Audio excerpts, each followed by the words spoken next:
మంచిర్యాల జిల్లా వేమనపల్లి మండలం Neelwai police station పరిధిలో విలేకరుల ముసుగులో అక్రమ దందాలకు పాల్పడుతున్న 7గురిపై కేసు నమోదు చేసి రిమాండ్కు తరలించిన పోలీసులు నిందితుల వద్ద నుంచి ఒక కారు 90,000 రూపాయల నగదు స్వాధీనం.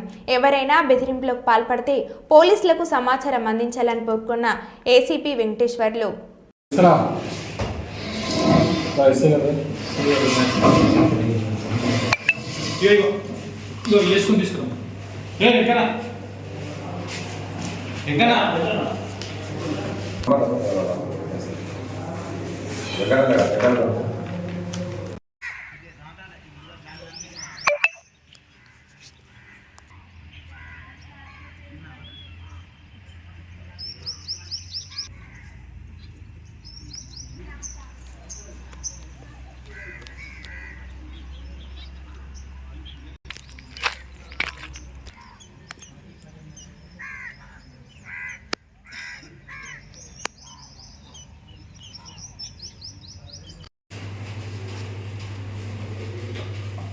ఈరోజు నమ్మదగిన సమాచారంపై 7 వ్యక్తుల్ని అదుపులో తీసుకోవడం జరిగింది. నీల్వాయి బస్టాండ్లో మధ్యాహ్నం 12 గంటలకి నీల్వాయి ఎస్ఐ గారు మరియు పార్టీ వాళ్ళు ఎవరంటే చొప్పదండి జనార్దన్, మాసాని రమేష్, తగరం వెంకటేష్, తోడేటి సంతోష్, జీలపల్లి పోచం, దుబ్బల విష్ణు చాలా వెహికల్ ఆపుతున్నట్టుగా మనకు ఇది చేయడం జరిగింది.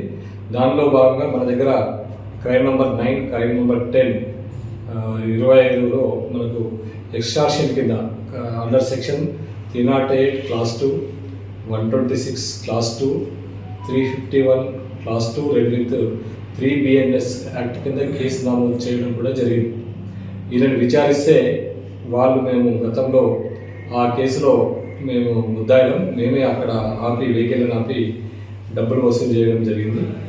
దీనిలో శ్రీధర్, జక్కుల శ్రీధర్ అనే వ్యక్తి బర్రెలు తీసుకుపోతూ ఉంటే కల్లంపల్లి ఏరియా నుంచి వీళ్ళు కౌటాల అంగంలో కొనుక్కొని ఈ రూట్లో గోదావరికి వెళ్తున్న భాగంలో రాత్రి వాళ్ళని ఆపి వాళ్ళ దగ్గర నుంచి మేము ఆవులు తీసుకుపోతున్నారు, పోలీసుకు ఫోన్ చేసి మిమ్మల్ని ఇచ్చేస్తాం, మీరు ఈ రూట్లో ఎట్లా వస్తున్నారని చెప్పేసి వాళ్ళని ఇచ్చేస్తే 50,000 రూపాయలు వీళ్ళకు ఫోన్పే చేయడం జరిగింది. అదేవిధంగా మిగతా 30,000 రూపాయలు కూడా ఆ శ్రీధర్ తాలూకు ఉన్న మనుషులు నగదు రూపంలో కూడా ఇవ్వడం జరిగింది. అదేవిధంగా ఈ కంప్లైంటే కాకుండా వీళ్ళు చాలా సంబంధించి చేయడం జరిగింది. తర్వాత ప్రెస్ డూప్లికేట్ ఈ అక్రిడేషన్ కార్డ్స్ చేయడం జరిగింది. వారి వద్ద 90,000 రూపాయలు కూడా రికవర్ జరిగింది. అదేవిధంగా కారు రికవర్ జరిగింది. వీళ్ళందరినీ కూడా మనం జేఎఫ్సీ బెల్లపల్లి దగ్గర ప్రొడ్యూస్ చేసి వాళ్ళని రిమాండ్కి తరలించడం జరుగుతుంది.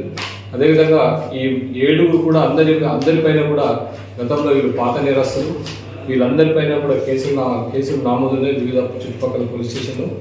ముఖ్యంగా వీళ్ళు 7 పైన కూడా అన్ని పాత కేసులు పెట్టడం జరిగింది. దీనిలో భాగంగా చొప్పని జనార్దన్ పైన 79/11 రామకృష్ణాపూర్ పిఎస్లో చైన్ స్నాచింగ్ కేసు చేయడం జరిగింది. అదేవిధంగా మాసాని రమేష్ అనే వ్యక్తి కూడా 153/19 చెన్నూరు పిఎస్లో కేసు రిజిస్టర్ చేయడం జరిగింది. అదేవిధంగా